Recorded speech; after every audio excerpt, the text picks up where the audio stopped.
Eyo, what's up? EFG here, no? Good news na naman.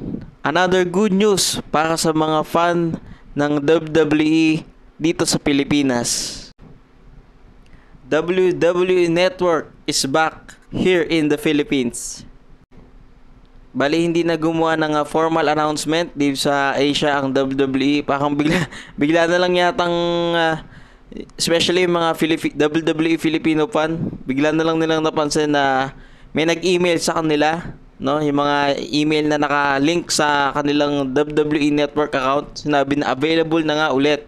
No, bali sa email lang nalaman at kaninang umaga lang binalita, pinost ng mga different social media pages, especially yung mga page for WWE Filipino fans na nagbalik na nga dito sa Pilipinas itong WWE Network.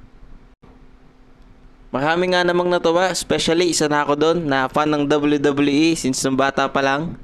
No, ang ano ko lang sana mabalik for me sana kung mapanood man to ng ibang sana mabalik yung free version. No, kasi hindi ko ako nalaman ko lang na available na ulit pero hindi ko pa nabubuksan yung account ko. May account kasi ko dito.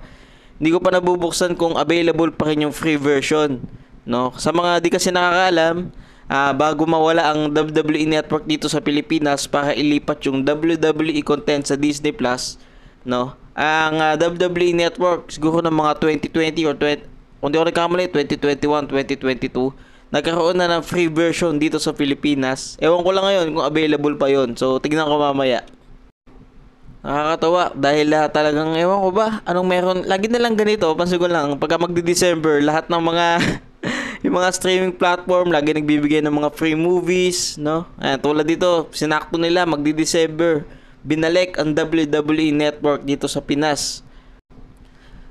Pero sa tingin ko isa rin sa mga dahilan kung bakit siguro nabalik dito yung WWE Network.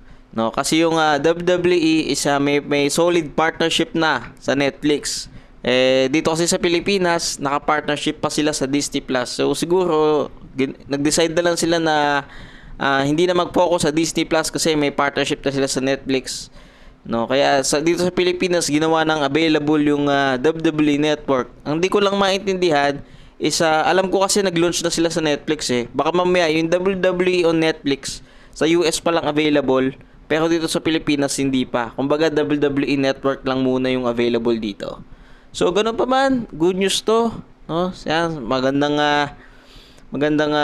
time to para especially sa mga gusto makapanood ng mga live pay-per-view, premium live event pala, sorry, ng WWE is makakapanood na ulit dito sa WWE Network, no? Sana lang maibalik nila ulit yung free version.